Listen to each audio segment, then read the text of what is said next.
사랑하는 구역 강사, 구역장님들께 하나님의 은혜가 함께 하시기를 축복합니다. 오늘은 이제 구역장, 구역 강사님들은 구역원들의 말을 잘 들어주시는 사람들입니다. 이런 제목으로 말씀을 전하겠습니다. 이 야고보서 1장 19절에서 20절까지 내용을 먼저 읽어드립니다. 내 사랑하는 형제들아 너희가 알지니 사람마다 듣기는 속히 하고 말하기는 더디하며 성내기도 더디하라. 사람이 성내는 것이 하나님의 의를 이루지 못함이라. 아멘. 먼저 잠깐 기도하겠습니다. 하나님 감사합니다. 우리 구역 강사님들과 구역장님들이 오늘도 함께 이렇게 주님의 말씀에 귀를 기울이고 어떻게 구역을 섬길 것인가 배워나가게 하셔서 감사합니다. 우리에게 지혜를 허락하시고 특별히 하나님 말씀을 통해서 깨달음을 허락하시며 구역들이 든든히 세워지고 아름답게 부흥하는 놀라운 역사를 우리 구역마다 허락하여 주시옵소서. 주 예수 그리스도 이름으로 기도드립니다. 아멘. 여러분, 사람들은 대부분 이제 듣는 것보다 말하기를 좋아합니다. 그런데 우리 야고보 장로님은 반대로 우리는 말하는 것보다 듣기를 잘해야 된다. 이렇게 일러주고 계십니다. 개성공단 교회를 담임하셨던 정병엄 목사님이라고 하는 분을 알고 있습니다. 이분이 겪었던 일을 들은 적이 있습니다. 하루는 이분이 목회할 때에 예, 오후 늦은 시간, 그러니까 이제 저녁이 다 되어서 교회가 어둑어둑할 때 한 성도가 목사님을 찾아왔답니다. 본당이 어둑어둑한 그 본당에서 만나서 이분은 목사님께 자신의 사정을 하소연하기 시작합니다.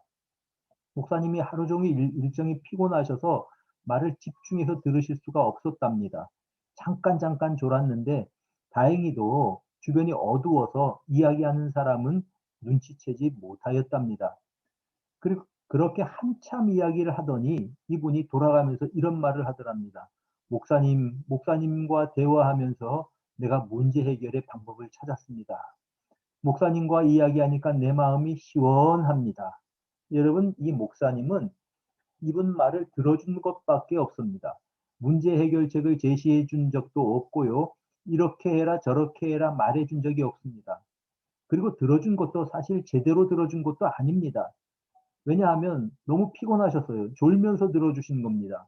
그런데 상대는 자기의 마음을 목사님께 다 쏟아놓고 나서는 목사님이 내 이야기를 잘 들어주셨다 이렇게 생각을 하고 마음이 후련합니다. 또 고맙습니다. 이렇게 이제 그 감사를 하고 돌아갔더라고 하는 겁니다. 잘 들어주는 것이 얼마나 중요한지 모릅니다. 잘 들어주기만 해도 많은 문제들을 해결을 할 수가 있습니다. 여러분, 하나님께 우리가 배울 수 있는 성품 중에 하나가 남의 말을 잘 들어주는 경청입니다.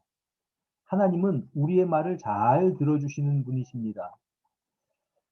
아브라함 때에 이제 아브라함의 첩 하갈이 아브라함의 아들을 낳았습니다. 그 아들의 이름이 이스마엘이지요. 그리고 나서 나중에 본처인 사라도 또 아들을 낳았습니다. 자연스럽게 집안에 갈등이 생깁니다. 큰아들 이스마엘이 이제 이삭을 못 살게 괴롭혔습니다. 사라는 아브라함에게 가서 막 투정을 합니다. 이 일은 당신이 책임을 지고 해결을 해야 될 일입니다. 그래서 하갈과 이스마엘을 아브라함이 내보내게 됩니다. 하갈의 입장에서는 참 억울한 일이지요. 자기 아들을 데리고 정처 없이 집을 나가게 된 것입니다. 하갈이 광야를 헤매다가 그 물 부대에 물이 다 떨어졌습니다. 고통스럽죠. 나도 고통스럽지만 힘들어하는 아들을 관목 사이에 눕혀두고 하갈이 멀리서 통곡하기 시작합니다. 이때에 하나님의 사자가 이 하갈에게 나타납니다. 그리고 이렇게 이야기합니다. 창세기 21장 17절에 두려워하지 말라. 하나님이 저기 있는 아이의 소리를 들으셨으니 일어나 아이를 일으켜 내 손으로 붙들라. 그가 큰 민족을 이루게 하리라. 그리고 하나님께서 하갈의 눈을 여셨습니다. 바로 옆에 보니까 샘물을 발견하고 그녀는 가죽 부대에 물을 가득 채워서 아들에게 마시게 하고 자신도 그 물을 마십니다. 그리고 새로운 힘을 얻게 되었다라고 성경이 증거합니다. 하나님은 불쌍한 하갈의 통곡을 들으시고 그 어린 아들의 통곡을 들으시는 하나님이십니다. 이스라엘 사람들이 애굽에서 노예로 살아갈 때의 일입니다. 이들은 기본적인 인권을 전혀 보장받지 못하고 살았던 그런 사람들입니다.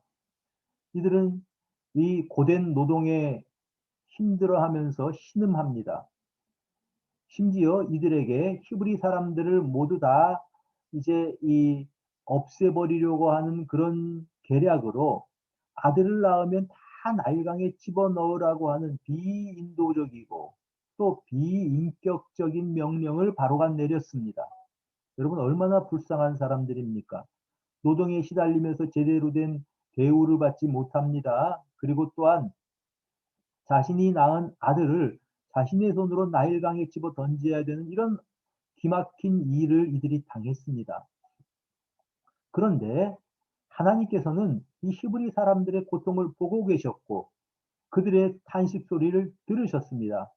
출애굽기 2장 23절에 보니까 이제 그 고된 노동으로 말미암아 부르짖는 소리가 하나님께 상달된지라 이렇게 말씀을 합니다. 하나님께서 그들의 소리를 들으셨다는 것입니다. 하나님이 그들의 고통 소리를 들으시고 하나님이 아브라함과 이삭과 야곱에게 세운 그의 언약을 기억하셨다라고 성경은 증거합니다. 그래서 구원자 모세를 보내신 것입니다. 여러분 하나님은 노예로 고통을 당하고 있었던 그 백성들의 호소를 들으시는 하나님이셨습니다.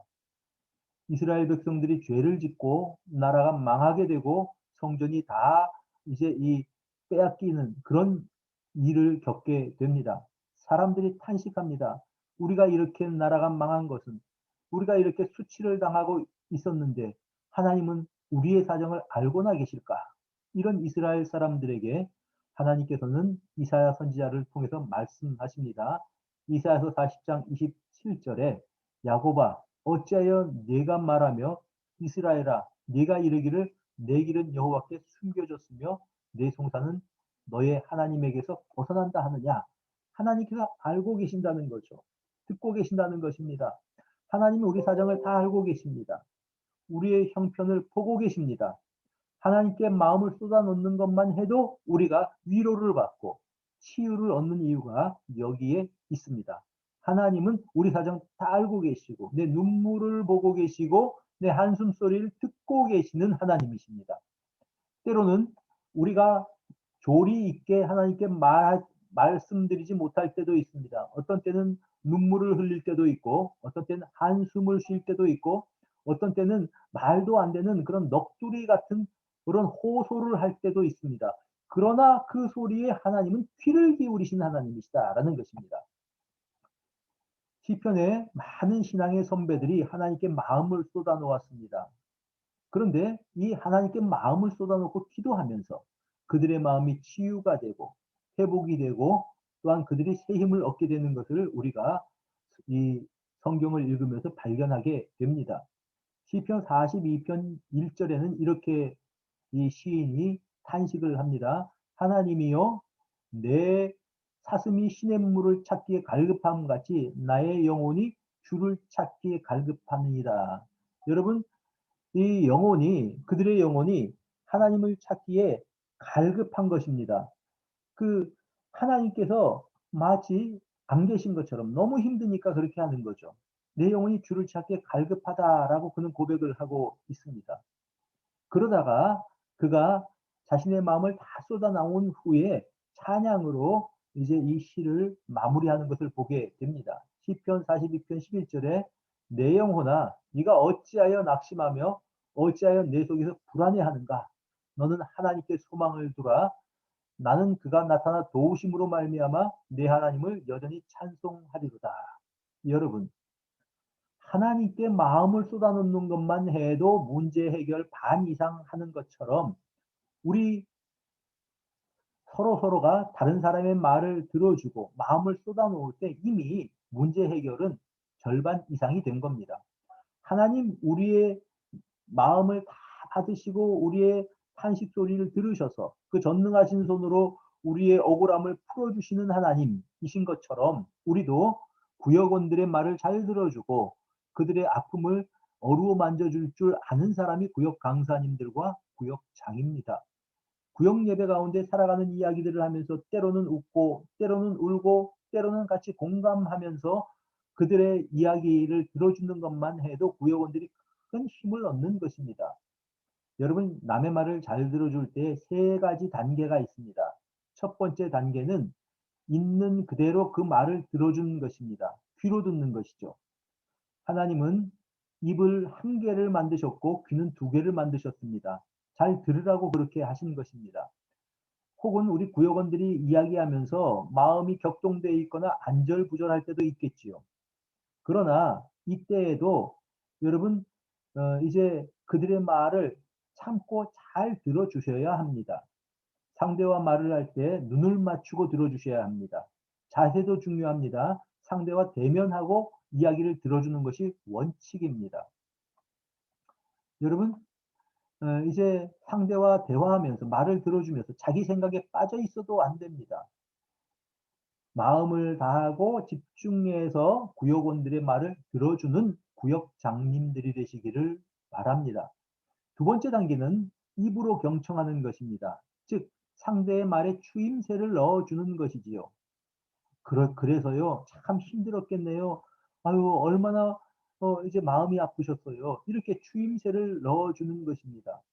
상대가 한 말을 그대로 따라 해 주어도 됩니다. 예를 들자면 "그래요? 그때 말도 못하고 화를 꾹 참으셨다는 거 아니에요." 이렇게 추임새를 넣어 주라는 겁니다. "아 네. 아 그렇지요. 아 그렇네요." 이렇게 상대의 말을 따라해 주기만 하고 추임새를 넣어 주기만 해도 이야기하는 사람이 훨씬 편하게 말을 할 수 있는 것입니다. 이때 중요한 것이 있습니다. 추임새를 넣는다고 하는 것이 상대에게 해답을 주려고 하거나 말을 끊어버리거나 충고를 하려고 하지 마십시오. 지금 상대편은 마음을 쏟아놓고 이해받고 싶어 하는데 말을 뚝 끊고 그거는 집사님이 잘못한 것입니다. 이렇게 야단을 친다든지 그런 경우에는 이렇게 해 보십시오라고 충고하려고 들지 마십시오. 먼저 다 듣고 나중에 그들에게 필요한 이야기를 해줄 수는 있지만 남들이 말을 하는데 딱딱 끊고 이제 그들에게 야단을 치고 또 충고하고 또 그들이 잘못 이야기했을 때 그거는 집사님이 잘못 이야기하셨네요. 이렇게 바로잡으려고 하지 말라고 하는 것입니다. 많은 경우에 사람들이 이야기하면서 자기 생각을 정리하고 자기가 해답을 찾아가는 것입니다. 세 번째, 이제 이 들어주는 단계는 마음으로 들어주는 것입니다. 내가 말하는 사람의 입장이 되어서 들어주는 것입니다. 그러면서 상대가 울 때는 같이 울어주고 상대가 좋아할 때는 정말 같이 기뻐해 주면서 상대의 말을 들어주는 것입니다. 그러면 마음이 풀어집니다. 여러분, 세상 살 때 참 세상 사람들에게 하소연할 거리가 많이 있지만 그러나 하소연할 데가 없는 우리 구역원들이 구역장님들 찾아와서 말을 하고 하소연하고 때로는 함께 기뻐할 때에 같이 공감해 주는 구역장, 구역 강사님들이 되십시오. 그래서 우리 구역 예배가 풍성하게 서로서로 사랑과 선행을 격려하는 그런 구역 예배가 되기를 바랍니다. 기도하겠습니다. 하나님, 우리에게 잘 들어주는 방법에 대해서 일러주셔서 감사합니다. 구역원들이 이야기할 때 우리 구역장님들 잘 들을 수 있는 마음을 허락해 주시고 무엇보다도 이제 상대의 마음에 공감할 수 있는 하나님의 마음을 우리에게 허락하셔서 사랑의 마음으로 서로서로 품어주고 안아주는 구역들이 다 될 수 있도록 은혜를 베풀어 주시옵소서. 주 예수 그리스도 이름으로 감사드리며 기도드립니다. 아멘. 여러분 감사합니다.